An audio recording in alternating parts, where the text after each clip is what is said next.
Go. Hi, I'm Jazz with the Baltimore Guardian Angels. I guess 10 years ago, this story starts with getting a phone call. I think I can actually remember where I was and what I was doing when I first heard the name Felicia Barnes. It was January 1st, 2011.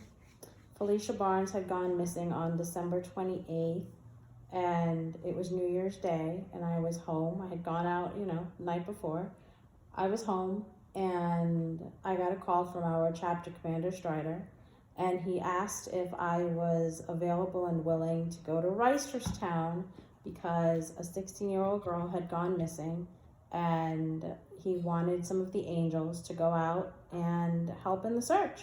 So I suited up and went to Reisterstown. What I became engaged in, if I had known that saying yes that day would become what it did for me and for my chapter, and I mean for the Guardian Angel organization as a whole, I don't think I would have hesitated as long as I did and thought, well, I'm a little bit tired. Maybe I don't want to go. I would have said yes immediately. When I got on the scene, her family was there. There were neighbors out. There were people who had driven here from North Carolina, which is where Felicia was from, to help in this search for her. In the months that followed, the search took on a whole. There was just, it took on a life of its own. Especially for us as guardian angels, we were so invested in the search for Felicia that we were missing work. We were foregoing time with our families. It just became important to us to find her or to find out what happened to her. And it was a really crazy time. It was something that I think, in a way, at the time for our chapter, it tore us apart during the process. But I think in the end, it brought us all closer together because it was something that we all went through together. And unless you were there, unless you walked that walk alongside the other people in that chapter, it was something that nobody else could understand. And it wasn't just a part of our chapter, because it wasn't just the team members here that walked that walk. We walked alongside members of the community, alongside Felicia's family and friends, alongside other organizations and groups. Peas in Their Pods was a big part of the process. To this day, we still have relationships with organizations and groups that we partnered with, and other advocates groups, and the relationships, we fostered them and they continued to grow. Unfortunately, in April of 2011, Felicia's body was found in the Conowingo Dam. She was one of two people that were found that day.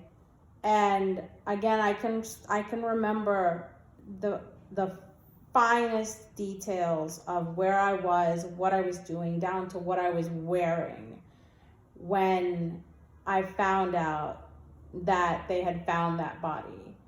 The first thing I heard about it was I was sitting at my desk at work, and we had the news on, and the news came on and reported that two bodies were found, one male, one female, in the Conowingo Dam, and they did not announce that the victims had been identified or anything like that. But something in me just said that it was Felicia. And shortly thereafter, I got a text from Strider that went out to our entire group letting us know that, yes, that it was Felicia. And of course, a few hours later, it was announced to the public that it was Felicia, and that even though there were two bodies that were found, the cases were not related.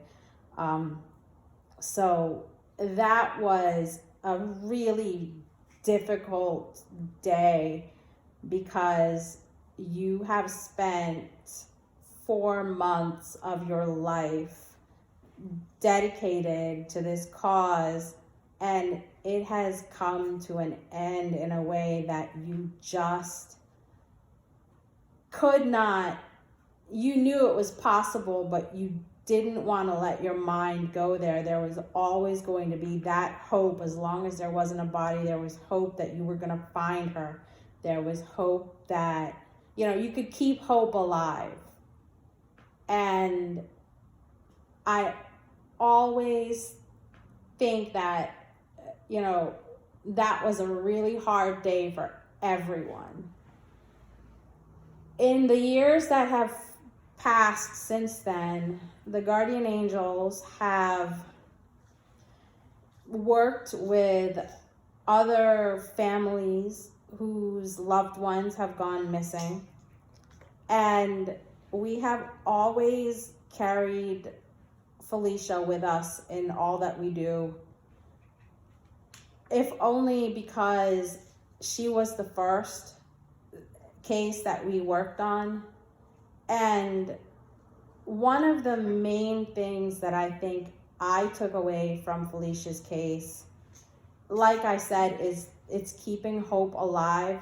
A lot of the families that we work with, by the time they call us, the cases have gotten to a point where the police and law enforcement agencies have said, time has passed and they're not getting the attention for their loved ones that, that they were getting at the beginning. And they've come to the guardian angels because, they need to keep that hope alive, to find a way to keep the search going. And, they're looking for someone. They have their hand stretched out and they're looking for someone to take their hand and tell them, we're here and we're going to help you and we're willing to work with you and we're here and we will be here. And I think even now, 10 years later, we still talk to the Barnes family. We still deal with them.